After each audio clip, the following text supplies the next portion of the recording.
Hello guys, welcome to your YouTube channel travel addicts. तो आज हम आपको लेके जाएंगे क्वीन ऑफ हिल्स। जी हाँ, पहाड़ों की रानी नाम से तो आप समझ ही गए होंगे और आप बिल्कुल सही भी हैं। जी हाँ, आज हम जा रहे हैं शिमला।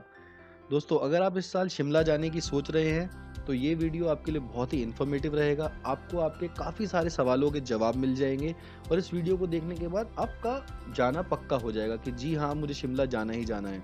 तो ऐसे ही इन्फॉर्मेटिव वीडियोस आगे भी देखने के लिए हमारे चैनल को ज़रूर लाइक करें, सब्सक्राइब करें और बेल आइकन ज़रूर दबाएं, क्योंकि इससे हमें इंस्पिरेशन मिलेगी ताकि हम और भी अच्छे वीडियोस, इन्फॉर्मेटिव वीडियोस आपके लिए लाते रहें। तो चलिए दोस्तों, शुरू करते हैं शिमला का सफ़र शुरू करने से पहले सबसे पहले हम ये जानकारी देंगे आपको कि शिमला पहुंचना कैसे है। तो आप शिमला बस, ट्रेन, फ्लाइट, टैक्सी किसी भी तरीके से पहुंच सकते हैं।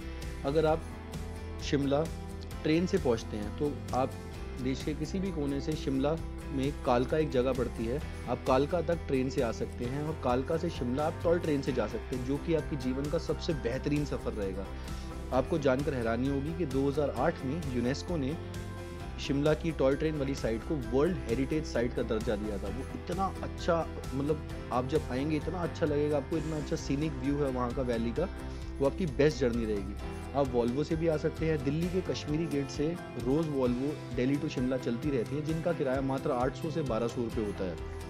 आप अपनी टैक्सी से भी आ सकते हैं या अपनी गाड़ी से भी आ सकते हैं। उसका किराया तो अलग अलग चेंज होता ही रहता है, वो आप किसी भी अपने लोकल ट्रैवल से चेक कर सकते हैं। तो दोस्तों, अगर आप शिमला आते हैं और अगर आप ट्रेन से आते हैं और आप कालका उतरते हैं तो मेरी राय आपको ये रहेगी कि आप वहाँ से कालका से शिमला टैक्सी से भी आ सकते हैं, टॉय ट्रेन से भी आ सकते हैं और वहाँ से लोकल गवर्नमेंट बसेस जो कि HPTDC की होती हैं वो भी चलती रहती हैं रेगुलर कालका टू शिमला। तो उसका किराया भी बहुत कम होता है, आप उसमें भी सफ़र करके आ सकते हैं, जिससे आपके बहुत ही ज़्यादा पैसे बचेंगे। तो अब दोस्तों, अब मैं आपको बताऊंगा होटल्स के बारे में। तो अगर हम होटल्स की बात करें तो मैंने जो अपना होटल बुक कराया था वो तो बस स्टैंड के बहुत ही पास था। होटल का नाम था होटल राजदूत, जिसका किराया मात्र 1200 रुपये था। आप होटल गुलमर्ग भी चेक कर सकते हैं, उसका किराया भी लगभग 1000 से 1500 के बीच ही रहता है। बाकी सीज़न टू सीज़न डिपेंड करता है, कभी कभार किराया बहुत ज़्यादा भी हो जाता है। अगर आप ऑफ सीज़न में आते हैं तो किराया बहुत ही कम लगता है आपको। जैसे कि मुझे जो 1200 रुपये का कमरा मिला था और बहुत ही शानदार कमरा था, बहुत ही शानदार कमरा, आपको मज़ा आ जाएगा कमरा देख के। बट थोड़ा सा आपको नीचे जाना पड़ता है उसके लिए। बाकी आप थोड़ा सर्च करते हैं वहाँ जाके तो और भी मिल जाते हैं, वरना आप मेक माई ट्रिप, गो आई बीबो से तो सर्च कर सकते हैं। बट मेरा आपको राय ये रहेगी कि आप ऑफ सीज़न के टाइम पे आएंगे तो आपको सस्ता मिलेगा, वरना अगर आप अप्रैल मई जून में आते हैं तो वो आपको बहुत ही ज़्यादा कॉस्टली भी पड़ सकता है। अगर हम खाने की बात करते हैं तो खाना और पीना दोनों ही शिमला में बहुत ही रीज़नेबल हैं। कुछ ऐसा नहीं है कि बहुत ही ज़्यादा महंगा है या बहुत ही ज़्यादा कॉस्टली है। अगर आप बस स्टैंड के आसपास खाते हैं तो वहाँ पे काफ़ी सारे ढाबे, काफ़ी रेस्टोरेंट्स, काफ़ी ज़्यादा स्टॉल्स, साइड में जो ठेले होते हैं काफ़ी सारे हैं, जहाँ पे आपको बहुत ही सस्ता बढ़िया ब्रेकफास्ट, लंच, डिनर तीनों मिल सकते हैं। ऊपर से अगर आप माल रोड पे हैं तो वहाँ चीज़ें थोड़ी कॉस्टली हो जाती हैं। तो वहाँ पे आपको वहाँ भी ब्रेकफास्ट, लंच, डिनर मिल जाता है, बट थोड़े से प्राइसेस ज़्यादा हो जाते हैं। तो मेरा मानना यही रहेगा कि अगर आप 2 दिन के लिए जाते हैं तो एक दिन अपने होटल में ब्रेकफास्ट ट्राई करने में कोई बुरी वक्त वो नहीं है। मेन्यू चेक कर लीजिए, अगर आपको रेट सही लगता है तो आप ब्रेकफास्ट वहीं करिए। मेरी राय यही रहेगी। अगर आप शिमला सुबह 10 से 12 के बीच पहुंच जाते हैं तो मेरी राय आपको यही रहेगी कि उसी दिन आप कोई ना कोई डेस्टिनेशन कवर करने के लिए निकल जाइए। जैसा कि हम जिस दिन सोचे थे, हमने उस दिन कोशिश करी थी कि हम 2 डेस्टिनेशंस कवर करेंगे, जो कि हेलीपैड था और कुफरी था। अगर आप पीछे वीडियो में देखेंगे तो ये हेलीपैड है जो कि कुफरी से 5 किलोमीटर पहले पड़ता है। बहुत ही हिडन डेस्टिनेशन है, यहाँ पे आजकल कोई जाता नहीं, बट ये एक बहुत ही टॉप पे है पहाड़ के, जहाँ पे आप थोड़ा सा आपको ट्रैकिंग का भी लुत्फ मिल सकता है। 1-2 किलोमीटर की ट्रैक करनी पड़ती है ऊपर जाने के लिए, मगर यहाँ पे आने के बाद आपको जो व्यू मिलता है वो बहुत ही वर्थ है। जब आप यहाँ पे पहुँचते हैं तो आपको शिमला की वैली का पूरा व्यू मिलेगा, जैसा कि अभी आप पीछे वीडियो में देखेंगे कि वैली का पूरा व्यू नज़र आएगा। देखिए दोस्तों, कितना ही हसीन नज़ारा है। तो आपको वहाँ जाके एकदम मज़ा आ जाएगा और आपको लगेगा कि हाँ जी, ये वर्थ था कि मैं यहाँ पे आया। और यहाँ से ही बाहर निकलते वक्त आप लंच भी कर सकते हैं। जैसे ही आप नीचे आएंगे वहाँ पे शेरे पंजाब रेस्टोरेंट पड़ता है, जिसका खाना बहुत ही अमेजिंग है, बहुत ही अच्छा है। उसे भी ज़रूर ट्राई करिए और आपको बहुत ही अच्छा लगेगा वहाँ पे खाना खाने के बाद भी, इसीलिए मैं आपको रेकमेंड कर रहा हूँ। तो शेरे पंजाब पे खाना आपको बहुत ही अच्छा लगा होगा। वहाँ से खाने के बाद आप सीधा जा सकते हैं कुफरी की तरफ। जब भी आप कुफरी जाते हैं तो मेरी राय आपको यही रहेगी कि आप सर्दियों के मौसम में जाएँ, जो कि दिसंबर से लेकर फरवरी तक होता है। क्योंकि अगर आप सर्दियों में जाते हैं तो वहाँ आपको बहुत ही बर्फ़ मिलती है और आप काफ़ी स्नो एक्टिविटीज़ कर सकते हैं, घोड़े की सवारी कर सकते हैं और ऊपर से काफ़ी ज़्यादा वहाँ पे फ़न एक्टिविटीज़ भी होती हैं। अगर मैं आपको फ़न एक्टिविटीज़ और सर्दियों में आप क्या-क्या वहाँ पे एक्टिविटीज़ कर सकते हैं उसका प्राइस बताऊँ, तो अभी आप स्क्रीन पे देखेंगे कि आपके लिए मैंने पूरे का पूरा रेट लिस्ट रखी है। ये पूरा 2500 का पैकेज होता है, जिसके अंदर आपकी 5 एक्टिविटीज़ कवर होती हैं। आप कभी भी वहाँ जाइए, आप ये सिंगल एक्टिविटी भी कर सकते हैं और आप ये पूरा पैकेज लेके भी कर सकते हैं। तो मेरी राय यही रहेगी, अगर आप सिंगल करना चाहें तो सिंगल करें, वरना आप पैकेज ले सकते हैं। दोस्तों, आज का हमारा दूसरा दिन है और हमने सोचा कि आज हम जाएँगे जाकू टेम्पल। तो जाकू टेम्पल जाने के 2 रास्ते हैं।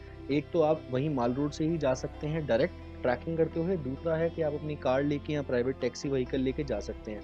मेरी राय आपको यही रहेगी कि आप प्राइवेट टैक्सी करके जाइए, क्योंकि जाकू टेम्पल की चढ़ाई बहुत ही स्टीप है। जैसा कि आप देख पा रहे होंगे, हमारी गाड़ी चढ़ ही नहीं पा रही थी, तो हम वहाँ पे उतर गए। तो मैंने क्या किया कि वहाँ के एक लोकल ड्राइवर भैया जा रहे थे गाड़ी लेके, मैंने उनसे लिफ्ट माँग ली आगे तक। तो उन्होंने मुझे छोड़ा, वो तो वहाँ के लोकल थे, उनकी छोटी गाड़ी थी, उन्होंने रोज़ के चलाने वाले थे, उन्होंने तो फटाफट ऊपर चढ़ा दिया। उनसे मेरी काफ़ी देर बात भी हुई, तो उन्होंने यही बोला कि आप ये देखिए, वो हाय भी कर रहे हैं। उन्होंने मुझे यही बोला कि आप यहाँ पे टैक्सी करके ही आइए। तो सामने ही आप देखेंगे कि टैक्सी स्टैंड है। नॉर्मली ₹300 से ₹500 तक का किराया लेते हैं यहाँ से टैक्सी वाले। आपको सीधा जाकू टेम्पल ले जाते हैं यहाँ से। तो मेरी राय आपको यही रहेगी, अगर आप जाखू टेम्पल जाते हैं, अगर आपकी गाड़ी बहुत ही पावरफुल है और चढ़ जाएगी और आप ड्राइविंग में बहुत एक्सपर्ट भी हैं, तो आप गाड़ी लेके जा सकते हैं। क्योंकि जब आप जाखू टेम्पल जाते हैं तो बीच में काफ़ी सारे स्टीप कट्स भी पड़ते हैं, तो जहाँ पे आपको गाड़ी की ड्राइव करने में थोड़ा-सा डिफ़िकल्टी हो सकती है। तो मेरी राय में यही रहेगा कि आप यहाँ से टैक्सी करिए, ₹300 ₹500 बचाने के चक्कर में यहाँ पे मत रहिए। और जब आप जाखू टेम्पल पहुँचने वाले होते हैं तो यहाँ का नज़ारा बहुत ही सही होता है।